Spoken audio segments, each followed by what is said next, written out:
Bien-aimés frères et sœurs en Jésus-Christ, je vous salue tous dans le Seigneur. Nous sommes assemblés en ce jour, en ce lieu, pour partager une révélation reçue par mon fils dans la foi, l'évangéliste Étienne. Le Seigneur lui a accordé la grâce de voir la reine du ciel.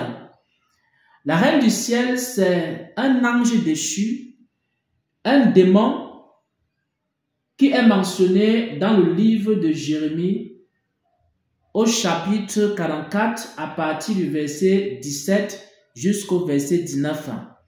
C'est un ange déchu ou alors un démon dont le but est de bloquer les prières des chrétiens ainsi que de bloquer leur bénédiction. C'est un ange qui combat beaucoup l'Église et le Seigneur a révélé à l'évangéliste les stratégies de la reine du ciel pour détruire les églises. Les stratégies de la reine du ciel pour détruire toutes les églises qui sont dans la vérité.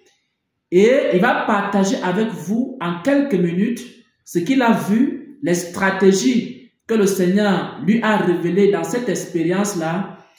Et enfin, nous allons prendre quelques passages des Écritures pour conclure et donner des instructions au peuple de Dieu, à l'ensemble du corps de Christ, afin de ne pas tomber dans la séduction et dans les pièges de la reine du ciel.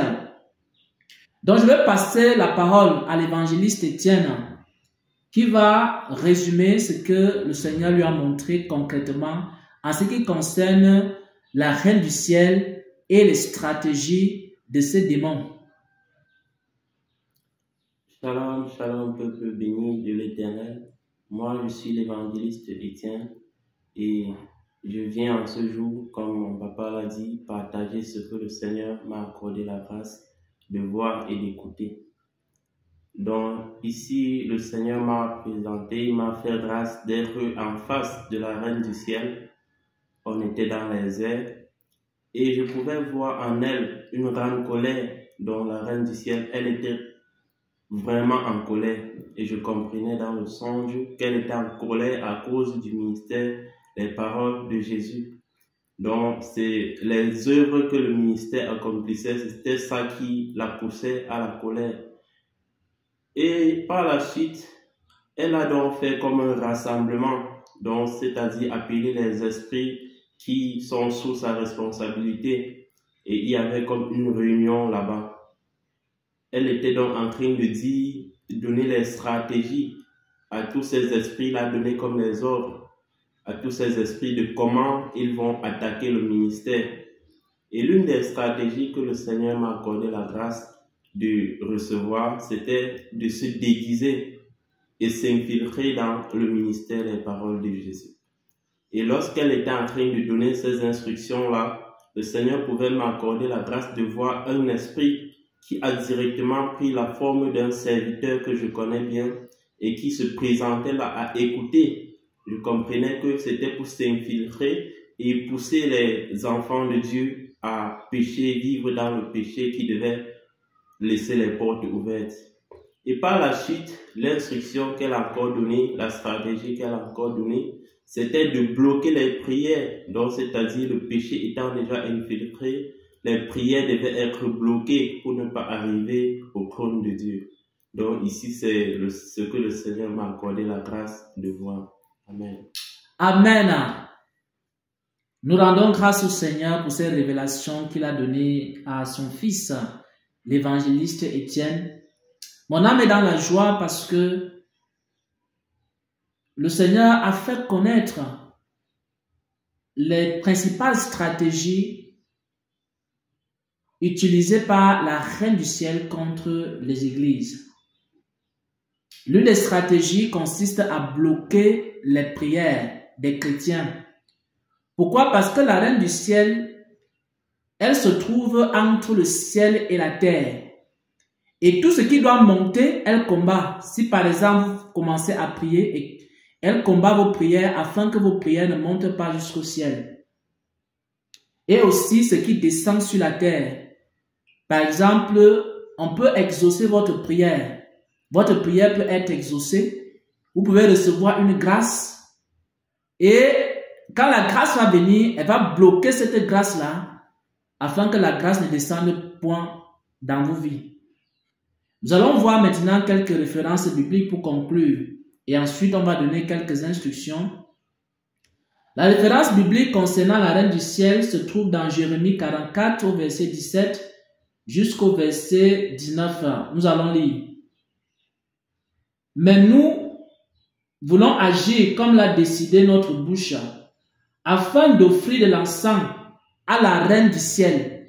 C'est-à-dire que la reine du ciel, c'est un ange déchu qui a pour but de voler l'adoration de Dieu. Normalement, l'adoration a été créée pour louer le Seigneur, pour adorer le Seigneur, pour contempler notre roi. Mais cet ange déchu-là, elle vole l'adoration qui est adressée à Dieu. Et lui fait des libations, comme nous l'avons fait, nous et nos pères, nos rois et nos chefs, dans les villes de Juda et dans les rues de Jérusalem. Alors nous avions du pain pour nous rassasier, c'est-à-dire que les grâces que la reine du ciel vole dans la vie des chrétiens, par exemple, le Seigneur peut te bénir, peut t'accorder des grâces, des étoiles, des bénédictions, elle va s'accaparer de cela au niveau des airs, parce que ce sont les esprits des airs. Elle va s'accaparer de ça au niveau des airs. Et maintenant, les personnes qui vont adorer la reine du ciel, elle va commencer à donner ces grâces qu'elle a volées là à ses adorateurs. Et nous voyons ici dans Jérémie 44 au verset 17 qu'il y avait des adorateurs de la reine du ciel au temps de Jérémie. Et maintenant, la reine du ciel, elle faisait quoi? Ceux qui adoraient la reine du ciel répandait ses grâces volées aux vrais enfants de Dieu. Elle répandait ces grâces-là à ceux qui l'adoraient. Vous allez entendre certaines personnes dire qu'ils adorent une entité qui en réalité est la reine du ciel. Et depuis qu'ils font les prières, ils adressent ces prières à la reine du ciel, ils sont bénis. Dans certaines églises, et ceux qui adorent la reine du ciel, on va vous dire que j'ai adoré la reine du ciel. J'ai fait un chapelet pour la reine du ciel. Et maintenant, j'ai été guéri. J'ai fait un chapelet pour la reine du ciel. Et j'ai reçu telle grâce dans ma vie. J'ai eu telle percée. Mais en réalité, ce sont des étoiles que la reine du ciel vole dans la vie des vrais chrétiens. Ce sont des étoiles qu'elle capte dans les airs, les grâces qu'elle capte dans les airs. Et lorsqu'elle capte ces grâces-là, elle donne à ses adorateurs. Ce n'est donc pas toutes les personnes qui sont bénies, qui reçoivent la bénédiction de l'Éternel. Il y a certains qui reçoivent des grâces et des bénédictions de la part des démons, lorsqu'ils commencent à adorer certains démons. Et cela est écrit dans Jérémie 44 au verset 17 jusqu'au verset 19. Et maintenant, ce que le Seigneur a montré à l'évangéliste Étienne est ceci. Elle a pour rôle ou pour mission de bloquer les prières, première chose. Elle a pour mission également de s'infiltrer dans les églises pour semer le péché, et quand le péché est déjà dans une église, les prières ne peuvent plus monter jusqu'au ciel. Et maintenant, voici les instructions pour le peuple de Dieu et pour l'ensemble du corps de Christ. La première instruction ici, c'est que les chrétiens doivent être patients et persévérants dans la prière. Parce que tu peux être en train de prier et tes prières sont détournées. Tu peux être en train de prier et tu reçois même l'exaucement à la prière. Voyez un peu le cas de Daniel. Daniel était en train de prier. Il a reçu l'exaucement à la prière.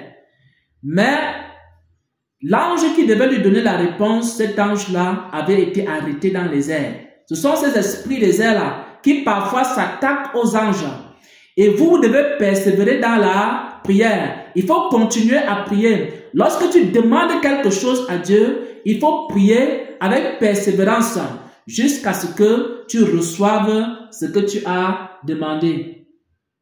La deuxième chose également, c'est que lorsque tu pries, il faut prier avec un cœur pur. Parce que si tu pries avec un cœur pur, tes prières ne peuvent pas être bloquées par la reine du ciel. Si tu pries avec foi, tes prières ne peuvent pas être bloquées par la reine du ciel. Donc, il faut prier avec un cœur pur. Il faut prier aussi avec foi. Et aussi, il faut prier par l'Esprit de Dieu, avec la puissance de l'Esprit de Dieu. Et lorsque ta prière obéit au moins à ces 3 critères, ces prières ne pourront jamais être bloquées dans les airs, ne pourront jamais être bloquées par la reine du ciel. Prier avec un cœur pur. Si tu pries, il faut t'éloigner aussi du péché. Donc, il faut prier avec un cœur pur. Ensuite, quand tu pries, il faut prier avec foi. Parce que la prière qui est faite avec foi, elle est efficace. Elle ne peut pas être bloquée par les esprits des airs. Et ensuite, il faut prier par l'Esprit de Dieu. Il faut prier étant rempli de l'Esprit de Dieu afin que les entités des airs, la reine du ciel et ses agents ne puissent point bloquer tes prières. Et troisièmement, troisième instruction, lorsque tu es en train de prier, il ne faut pas prier avec n'importe qui. Il faut connaître l'état spirituel des personnes avec lesquelles tu es en train de prier. Pourquoi? Parce que la reine du ciel a déguisé ses agents qui sont venus dans les églises. Ils sont venus comme des serviteurs. Ils sont venus comme des chrétiens, des vrais chrétiens. Ils se sont déguisés en serviteurs. Ils se sont déguisés en vrais chrétiens. Mais c'est pour bloquer les prières dans les assemblées. Et lorsque vous avez les agents de la reine du ciel dans votre assemblée, pendant que vous êtes en train de prier, ils sont en train de faire des incantations. Pendant que vous êtes en train de prier, ils sont en train de faire des prières en langue. Mais ces prières en langue là sont les langues de la reine du ciel. Ce sont les langues des démons. Et c'est comme ça qu'ils peuvent bloquer vos prières. Soit en faisant des prières en langue, soit également en introduisant le péché dans l'église. Et lorsqu'ils vont faire cela, ils vont commencer donc à bloquer les prières des chrétiens, les prières des églises. Donc ne priez pas avec n'importe qui. Cherchez à connaître l'état spirituel des personnes avec lesquelles vous priez. Parce que il y a des gens aujourd'hui, ils prient avec n'importe qui. Dès que tu as le numéro d'un serviteur sur YouTube, tu commences à prier avec lui. Dès que tu as le numéro d'un frère, d'une sœur, tu ne connais même pas son état spirituel. Vous créez un groupe de prière. Vous créez un groupe WhatsApp, vous commencez à prier. Il y a des personnes qui sont abonnées dans des chaînes de prière. Il y a des personnes qui sont dans les groupes WhatsApp de prière. Avec n'importe qui, tu ne connais même pas l'état spirituel ni l'identité des personnes avec qui tu pries, mais tu pries seulement. Alors, il faut savoir que tu peux faire ce genre de prière et ce sont des prières avec des agents de la reine du ciel. Et ces prières-là ne vont jamais monter au ciel. Voilà donc, bien aimés frères et sœurs en Christ, la parole que nous voulions partager avec le peuple de Dieu, avec l'ensemble du corps de Christ. Que cette parole puisse trouver dans la vie de tous ceux qui l'ont écouté la paix, la grâce, la lumière, afin que chacun sache comment faire pour combattre la reine du ciel. Donc c'est une véritable entité, un démon qui existe dans les airs et qui combat beaucoup l'Église. Soyez bénis, soyez fortifiés en Jésus-Christ. Shalom, shalom, shalom. Shalom, shalom. Voilà. Amen. Amen.